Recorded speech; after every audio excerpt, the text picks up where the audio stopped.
अस्सलाम वालेकुम and good morning everybody. उम्मीद है आप सब लोग खैरियत से होंगे। आज हम पढ़ेंगे अपना लेक्चर नंबर 11 और लेक्चर नंबर 11 में हम पढ़ेंगे पार्ट 4 में हम क्या पढ़ेंगे, present perfect continuous tense. Present perfect तक हम पढ़ चुके थे। यहाँ प्रेजेंट परफेक्ट कंटिन्यूस परफेक्ट भी है और कंटिन्यूस भी है। यहाँ कन्फ्यूजन ये है कि एक जुमला कंप्लीट कैसे हो सकता है और कंप्लीट होने के बाद वो कंटिन्यू कैसे हो सकता है। ये वो काफ़ी ईजी है, हम समझते हैं इसे इस लाइन की मदद से। An action began in the past, कोई भी एक्शन जो पास्ट में शुरू हुआ हो लेकिन अभी भी कंटिन्यू हो। अब देखें, बात सुने। अब बात में यहाँ तक तो ये है कि हमारे पास कंटिन्यू, कोई भी जुमला क्या हो हमारे पास कंटिन्यू हो, अभी भी चल रहा हो। सेकंड बात, परफेक्ट क्यों है? परफेक्ट इसलिए है क्योंकि वो हमने परफेक्ट टेंस पढ़ा था कि वो जुमले जो पास्ट में कंटिन्यू हुए हो, यानी कि पास्ट में नियरिंग इन पास्ट में हो, वो जुमले जो नियरिंग पास्ट में हो उनको हम परफेक्ट टेंस भी बना सकते हैं। किसकी मदद से? सिंस और फॉर की मदद से। अब यहाँ भी हम यही करेंगे। कोई भी अगर एक जुमला हमारे पास कंटिन्यू है, जैसे फॉर एग्जांपल क्या है, ही हैज़ बीन स्लीपिंग, वो सो रहा है।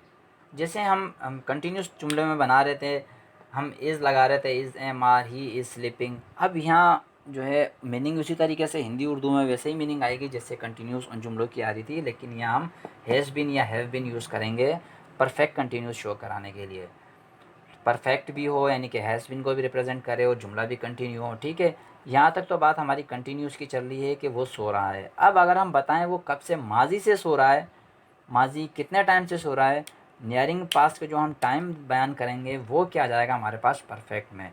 तो यहाँ हमारे पास यूज़ होगा क्या? टाइम के लिए हम पीछे पढ़ चुके थे परफेक्ट टेंस में सिंस और फॉर हम यूज़ करते हैं।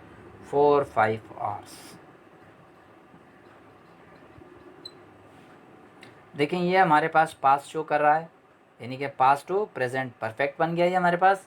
और ये हमारे पास कंटिन्यू कि वो पिछले 5 घंटे से क्या है, सो रहा है।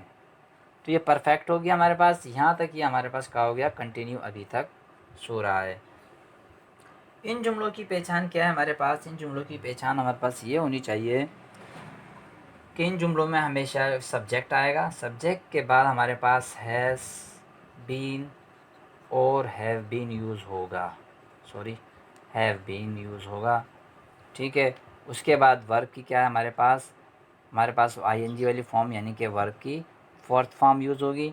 ठीक है, प्लस उसके बाद क्या है हमारे पास सिंस या फॉर यूज़ होगा। टाइम पीरियड शो होगा कि किस टाइम से, टाइम क्या है हमारे पास फॉर या फिर सिंस, यानी कि इस टाइम से अभी तक ये काम जारी है। ये हमारे पास इसका फार्मूला रहेगा जुमले का। देखें, अब यहाँ हैज़ और हैव बीन आप जानते होंगे, हैज़ कहाँ यूज़ होता है, हैव कहाँ यूज़ होता है। कभी भी थर्ड पर्सन सिंगुलर हो, जैसे ही हो गया हमारे पास जिसकी बात चल रही हो, एक तो वो होता है आई जो बात कर रहा हो, एक यू जो सुन रहा हो, एक थर्ड पर्सन ही जिसकी बात चल रही हो, जैसे ही हो गया, शी हो गया थर्ड पर्सन सिंगुलर, इट हो गया है सॉरी, या किसी चीज़ का नाम नेम हो गया हमारे पास, किसी भी चीज़ का या किसी भी शख्स का, तो उनके लिए जो हमारे पास यूज़ होगा क्या होगा, हैज़ बीन यूज़ होगा। अदरवाइज़ जितने भी हैं जैसे आई हो गया, वी हो गया, यू हो गया है, इनका प्लूरल दे हो गया है, ठीक है, वी हो गया है, इस टाइप के जितने भी हैं उनके लिए यूज़ होगा हमारे पास हैव बीन।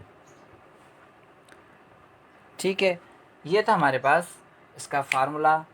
अगर हम इसका एक और जुमला बनाएं, जैसे हमने फोर का बनाया है, अभी हम सिंस का एक और जुमला बनाते हैं। सिंस में क्या है, दे हैव, देखें अब मैंने क्या है हैव का जुमला यूँ बनाया, दे हैव बीन प्लेइंग, वो खेल रहे हैं। अब कब से खेल रहे हैं वो, अब आप बताएंगे सिंस, सिंस 4 o'clock, पिछले 4 घंटों से वो क्या कर रहे हैं, खेल रहे हैं। देखें अगर अभी हम यहाँ आर लगाते हैं तो क्या हो जाता है, फिर हम यहाँ 4 यूज़ करते हैं, लेकिन हमने क्लॉक लगाया है जी, तो ये हमारे पास they have been playing since 4 o'clock। अगर ये हमारे पास और होता तो फिर क्या लगाते हैं, हम 4 लगाते हैं, लेकिन यहाँ क्लॉक है तो इसलिए हम सिंस लगाएंगे, यानी कि वो खेल रहा है। देखें कंटिन्यूस है, ये खेल रहा है। अब आप पास्ट टाइम बताएंगे कि कब से खेल रहा है, सिंस लगाकर आपने टाइम बताया इसे पास्ट का कि पिछले 4 घंटे से। ये था हमारे पास present perfect continuous tense. Since और फॉर का यूज़ मैं प्रेजेंट परफेक्ट टेंस में बता चुका हूँ कि सिंस कहाँ यूज़ होगा, फॉर कहाँ यूज़ होगा। अगर आपको सिंस या फॉर के यूजेज में कोई कन्फ्यूजन हो तो लिहाजा आप वहाँ से देख सकते हैं। प्रेजेंट परफेक्ट टेंस में मैंने इनके यूजेस वगैरह के बारे में बताया। उम्मीद है आप लोगों को समझ आया होगा, इसमें कोई प्रॉब्लम नहीं होगी आप लोगों को। फिर भी अगर कोई प्रॉब्लम हो तो लिहाजा आप कमेंट कर सकते हैं, पूछ सकते हैं, किसी स्टेप के बारे में हो या स्पेलिंग के बारे में हो। ठीक है, नेक्स्ट लेक्चर तक के लिए दीजिए इजाज़त और अपनी दुआओं में याद रखिएगा, अपना ख्याल रखिएगा। थैंक यू, अल्लाह हाफिज़।